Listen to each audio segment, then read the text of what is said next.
Bienvenue à la Trinité-sur-Mer. Aujourd'hui, la Trinité-sur-Mer, c'est en Sibérie, vu la température qu'on a.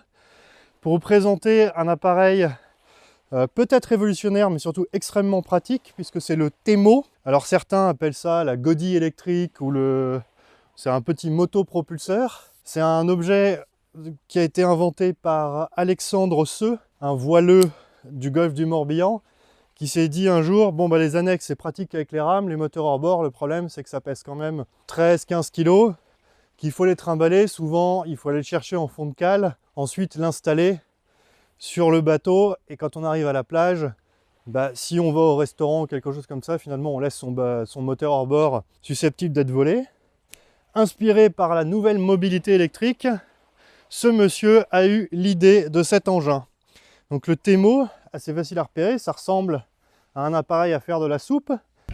On a un peu l'impression de faire de la soupe quand on s'en sert, mais ça marche remarquablement bien. Donc alors, c'est un moteur de 450 watts et une poussée de 200 watts. Qu'est-ce que ça veut dire? Je ne sais pas très bien. Tout ce que je peux vous dire, c'est que ça marche relativement bien, puisqu'on vient de l'essayer. Alors ça va pas très vite. On va dire que c'est 3 nœuds, c'est la vitesse d'une annexe. D'après leur site, ça correspond à la poussée de 3 bons rameurs. Face au courant, ça va forcément être extrêmement pratique. L'utilisation est assez simple, ça ne pèse que 5 kg, ce qui permet assez facilement de le trimballer. Ça vient avec une housse qui permet finalement, quand on arrive au port, de plier l'engin, de le retirer, de le mettre dans sa housse et de le trimballer, parce que 5 kg finalement c'est un poids auquel on est relativement habitué sur ses épaules, alors qu'un petit moteur électrique, même si on prend par exemple de la marque la plus connue, le petit moteur électrique d'entrée de gamme, on est déjà à 13 kg sans la batterie. Or là, c'est 5 kg tout compris. Pour l'installer, on retrouve un accessoire fourni qui est une dame de nage que vous connaissez forcément, puisque c'est le même système qu'on retrouve sur les dames de nage classiques des avirons. Il suffit d'enclencher l'engin ici et de le sécuriser en le vissant. Hop.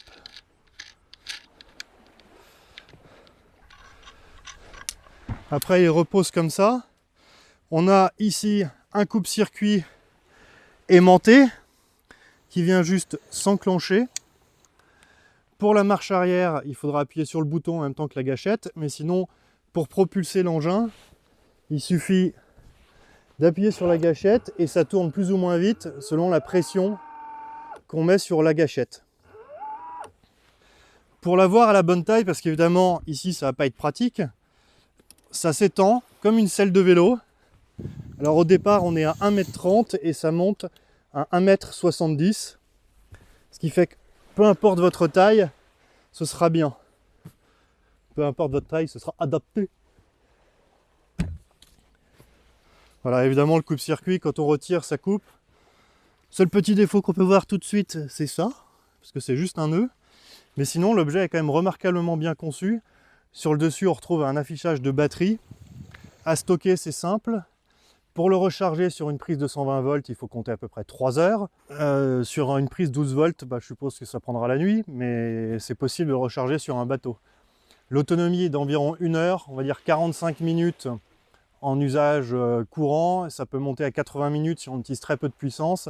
Si évidemment vous en servez dans une rivière sur une annexe chargée, face au courant, à ce moment-là, l'autonomie va bien baisser. Alors on n'est pas à la même autonomie qu'un moteur hors bord électrique, mais on est dans un objet beaucoup plus transportable. Alors c'est garanti 2 ans, mais il y a un SAV si jamais vous avez besoin de remplacer l'hélice et si vous cassez quelque chose, si vous perdez ce petit coupe-circuit, c'est facile de le commander à Temo.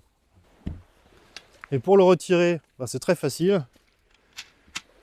Comme ces avirons, on dévisse, on retire, on replie, hop, on le met dans sa housse et quand on est à Watt et Dick, on peut partir avec. Alors cet appareil est vendu aujourd'hui 1 500 €. Alors ça revient à peu près, c'est quasiment le même prix qu'un moteur électrique hors bord et c'est un peu plus cher qu'un moteur hors bord qu'on mettrait sur une annexe comme celle-ci. Mais finalement, pas de carburant à trimballer, pas de carburant à acheter, juste un peu d'électricité des batteries du bateau ou chez vous. Et vous êtes parti pour vos croisières et vos tours sur les îles.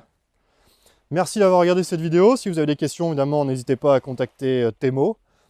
Ou si vous voulez mon avis, n'hésitez pas à me poser des questions plus précises. Mais pour le moment, moi je suis extrêmement conquis, je ne trouve pas de défaut à cet objet, évidemment c'est à l'usure qu'il faudrait le savoir. Et on pourra compter évidemment sur les propriétaires pour donner leur retour enchanté ou désenchanté. En attendant, je trouve que c'est une innovation extrêmement intéressante qui moi me plaît beaucoup et c'est pour ça que j'ai voulu l'essayer. Merci d'avoir regardé cette vidéo, j'espère à très bientôt pour un autre objet ou un autre bateau intéressant. Kenavo!